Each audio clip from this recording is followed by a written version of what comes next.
Film शुरू होती है और वेरी स्टार्टिंग में हमें दिखाया जाता है एक अननोन प्लेनेट में किसी भी तरह की कोई लाइफ फॉर्म नहीं है। कोई पक्षी, पशु, पेड़ पौधे कुछ भी नहीं। फिर दिखाते हैं एक एलियन शिप आता है और वहाँ पर एक एलियन पहले से मौजूद होता है। यह एक झरने के किनारे जाता है और वहाँ पर एक तरह का लिए लिक्विड पीने लगता है, जिसके कारण होता यह है कि इसकी पूरी बॉडी मेल्ट होने लगती है और वह झरने में गिर जाता है, जिसके कारण उसकी पूरी बॉडी जो है उसमें डिसॉल्व हो जाती है और वो पानी के साथ बहने लगता है। इसके बाद दिखाते हैं कि उसके डीएनए से एक नए डीएनए की फॉर्मेशन होती है जो कि इंसान के डीएनए जैसा दिखता है, मतलब कि ये एक प्लैनेट अर्थ हो सकता है। इस सीन के बाद दिखाते हैं कि हजारों साल बीत चुके हैं और इंसान बहुत ही विकसित हो चुका है और यहाँ पर कुछ साइंटिस्ट गुफाओं में कुछ ढूंढ रहे होते हैं और तभी इन्हें एक प्राचीन पेंटिंग दिखाई देती है। इस पेंटिंग में एक आदमी तारों की तरफ इशारा कर रहा होता है और इस पेंटिंग को देखने के बाद वो बहुत ही ज्यादा एक्साइटेड हो जाते हैं, क्योंकि इस पेंटिंग जैसे ही और भी बहुत सारी पेंटिंग्स मिली होती हैं और वो भी अलग अलग जगह पर, जिनका आपस में कोई लेना देना नहीं होता। मतलब कि उस टाइम पीरियड में, मतलब कि 30-35 हजार साल पहले, उस टाइम पीरियड में ना तो गाड़ियां थी ना ही हवाई जहाज, तो एक ही तरह के चित्र कैसे मिल सकते हैं। वो ये अनुमान लगाते हैं कि ये सभी लोग उस तारामंडल की तरफ इशारा करके ये बताना चाहते हैं कि इंसानों को बनाने वाला उन्हीं तारामंडलों में से आया था और यह एक तरीके का इन्विटेशन है हम इंसानों के लिए, ताकि हम उन्हें ढूंढ सकें। और ये जो कहानी चल रही है यह है ईयर 2094, मतलब कि हमारे टाइमलाइन से बहुत ही आगे। और ये लोग एक 17 लोगों की टीम बनाते हैं और एक स्पेसशिप में उन्हीं तारामंडलों की खोज में निकल जाते हैं जो कि उस पेंटिंग में दिखाई गई है। और हम यहाँ पर देखते हैं ये 17 के 17 लोग एक तरह के स्लीपिंग चेम्बर्स में होते हैं जो कि 28 महीने के लिए वहां पर होते हैं। और यहाँ पर एक आदमी होता है जो कि वो स्लीपिंग चेम्बर में नहीं होता। असल में ये कोई इंसान नहीं होता, ये एक तरीके का एडवांस रोबोट होता है।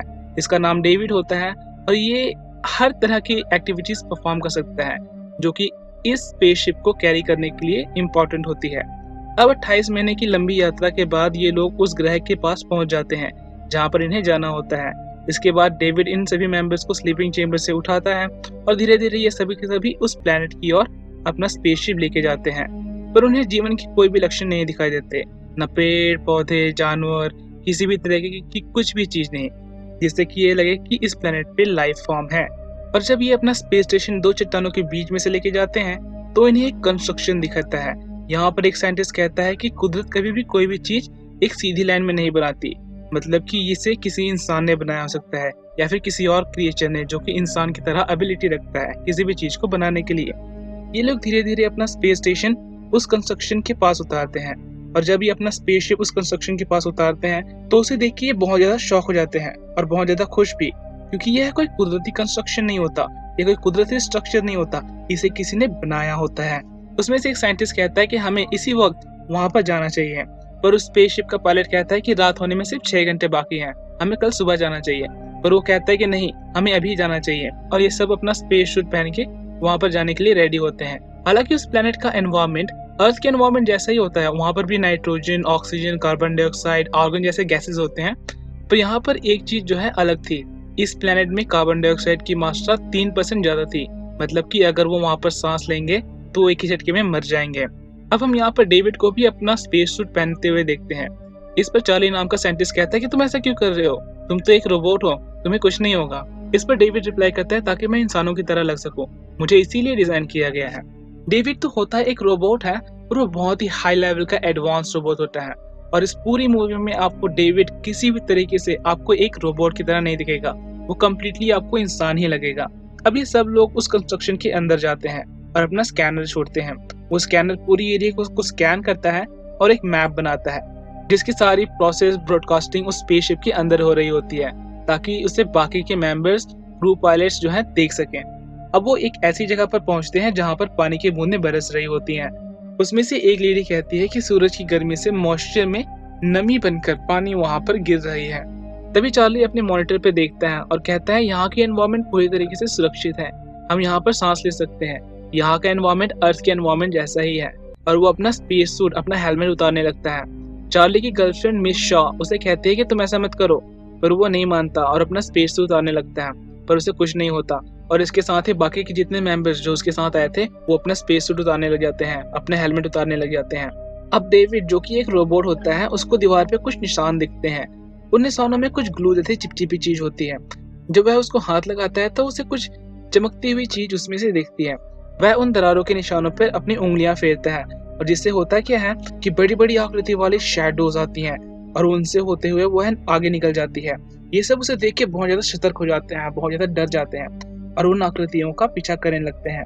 और तभी देखते हैं कि सारी की सारी आकृति तो निकल चुकी है, पर उनमें से एक वहीं पर गिर जाता है और वह इससे पहले कि दूसरी ओर जा पाता, उस पर एक दरवाजा आके गिर जाता है जिसके बीच में वो फंस जाता है और इसके बाद अंधेरा हो जाता है।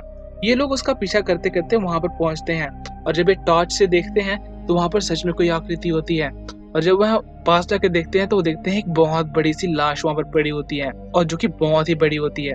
अब हम यहाँ पर समझ लेते हैं कि वो सारी की सारी आकृति थी क्या। जैसे अर्थ पर सीसीटीवी कैमराज होते हैं, वैसे ही इन क्रिएचर्स के पास बहुत ही एडवांस टेक्नोलॉजी होती है जिससे कि सारी की सारी एक्टिविटीज जो है ये रिकॉर्ड कर लेती है। और ये इंसिडेंट जो इन्होंने अभी देखा, ये बहुत ही हजारों सालों पहले हुई होती है। अब उस लाश का धड़ तो इस तरफ होता है पर उसका सर उस दरवाजे के उस तरफ होता है। पर इस दरवाजे को खोले तो खोले कैसे? तभी डेविड उस दरवाजे पर बने निशानों पर उंगली से लकीरें खींचता है और वो दरवाजा खुल जाता है। अब क्वेश्चन ये आता है कि डेविड को कैसे पता कि इस तरीके से लकीरें खींचने पर वो दरवाजा खुल जाएगा। एक्चुअली डेविड एक हाई लेवल का एडवांस रोबोट होता है जिसकी मेमोरी में ये सभी तरह की कोड, सिंबल, साइंस को पढ़ने की पावर होती है और उसको इसी मिशन के लिए स्पेशली इसलिए डिजाइन किया गया होता है ताकि वह साइंटिस्ट की हेल्प कर सके इस मिशन को सक्सेसफुल बनाने के लिए। अब यहाँ पर यह दरवाजा खुल जाता है और उस दरवाजे के उस तरफ सच में इसका सिर होता है और वो अंदर जाकर देखते हैं कि वहाँ पर एक बहुत बड़ी पेंटिंग होती है और हजारों की संख्या में घड़े जैसे कंटेनर्स वहाँ पर रखे गए हैं। पर इनके वहाँ पर जाने से वहाँ के वातावरण में बदलाव आने लग जाता है जिससे वो पेंटिंग जो है पिघलना शुरू हो जाती है। तभी मिस शॉ कहती है कि हमारी वजह से यहाँ का वातावरण में बदलाव आ गए हैं और हमें यहाँ से जल्दी वापस जाना चाहिए।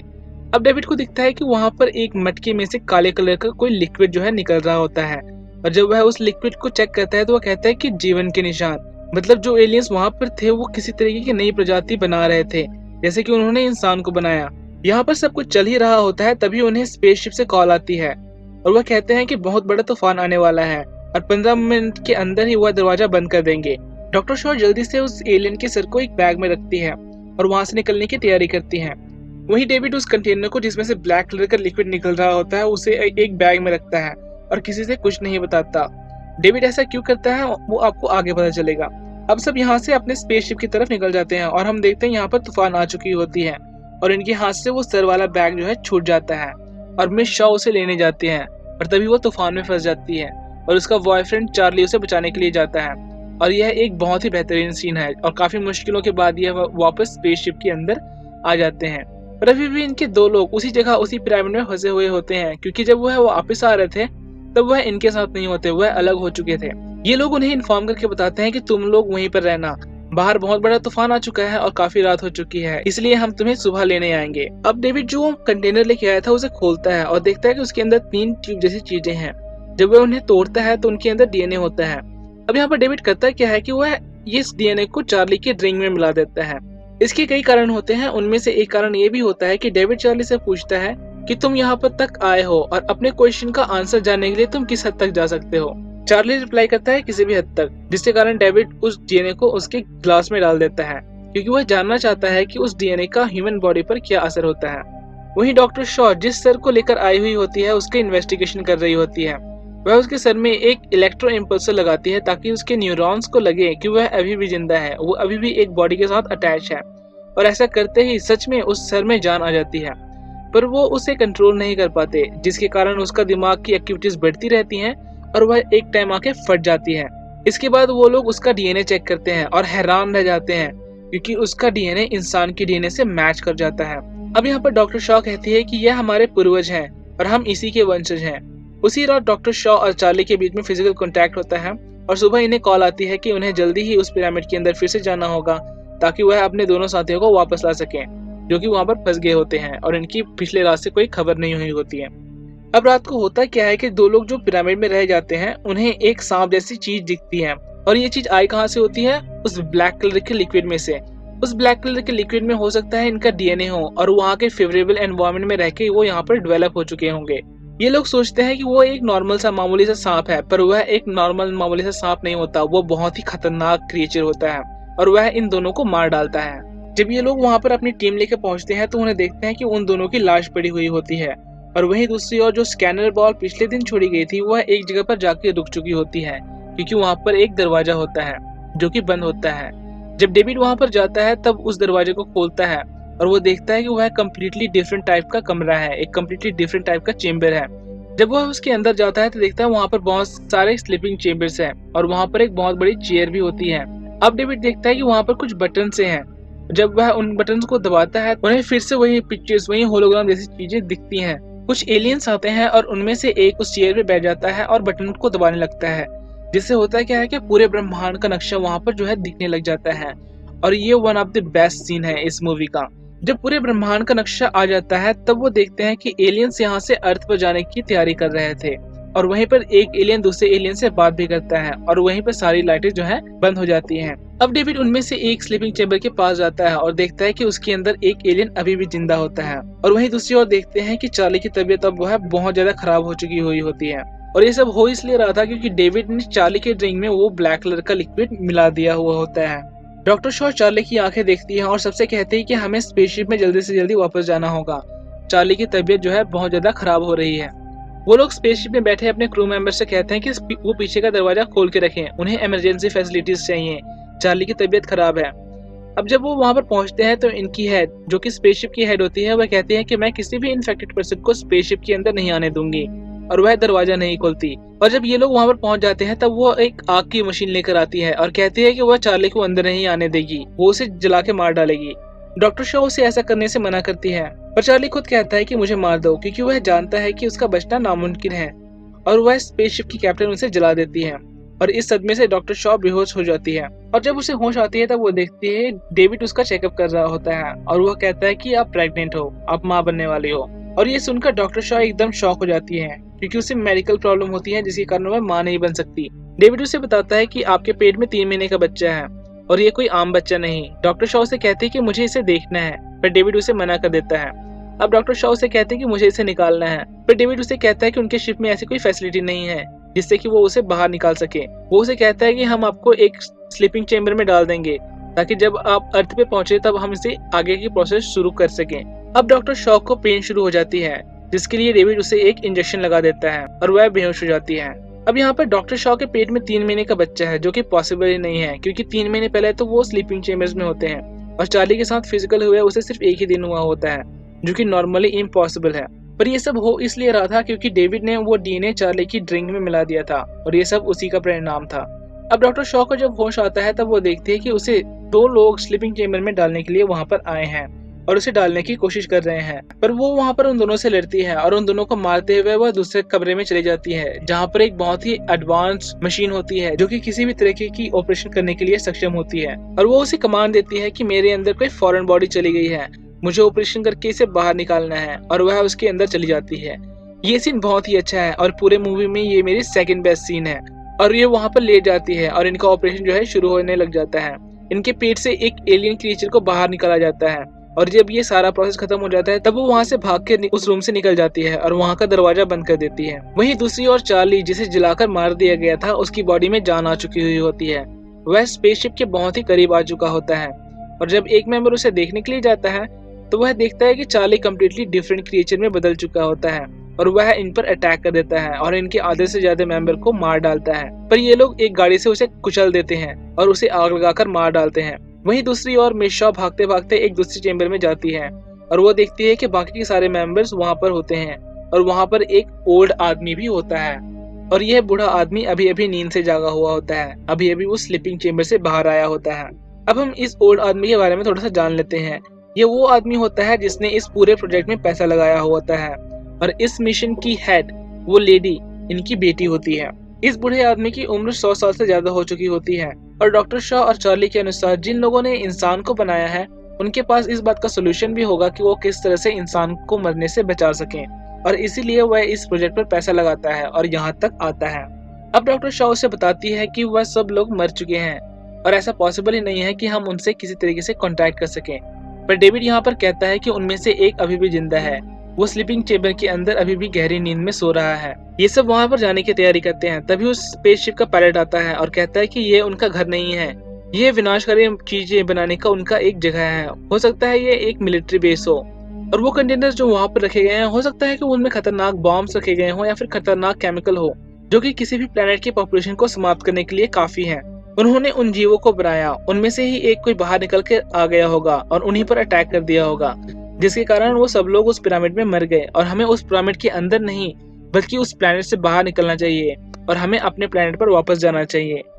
तब मिस शॉ उसे कहती है कि उनमें से एक अभी भी जिंदा है, और इसके बाद डॉक्टर शॉ और उनकी पूरी टीम उस पिरामिड में फिर से चली जाती है। वहीं दूसरी तरफ पिरामिड का स्कैन पूरा हो चुका होता है, जो कि दिखने में एक स्पेसशिप होता है, और ये सब उसे देख के बहुत ज्यादा हैरान होते हैं।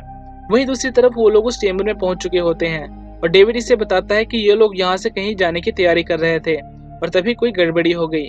डॉक्टर शॉ उससे पूछती है कि कहाँ जाने की तैयारी कर रहे थे। डेविड उसे कहता है कि अर्थ पर। वो पूछती है क्यों। डेविड उसे बताता है कि नई रचना करने से पहले वो लोग पृथ्वी पर बसी जीवन को समाप्त करना चाहते थे। अब वो उस क्रिएचर को, उस एलियन को जगाते हैं, और वो बूढ़ा आदमी डेविड से कहता है कि वो इससे बात करे, क्योंकि डेविड सारी तरह की लैंग्वेज जानता है और वह उस एलियन से बात भी कर सकता है। डेविड उससे कुछ पूछता है पर वह जवाब नहीं देता, और देखते ही देखते वो एलियन डेविड का सर पकड़कर उखाड़ देता है और सभी को मार डालता है।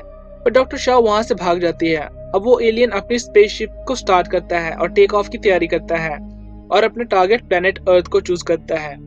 इतने में डॉक्टर शॉ बाहर आ चुकी होती है, और वो अपने स्पेसशिप के पायलट से कहती है कि उन्हें उस स्पेसशिप को टेक ऑफ करने से रोकना होगा। पर ये बोलते हैं कि हम ऐसा कुछ नहीं करने वाले, हम अपने प्लेनेट अर्थ पे वापस जा रहे हैं, हम अपने घर वापस जा रहे हैं।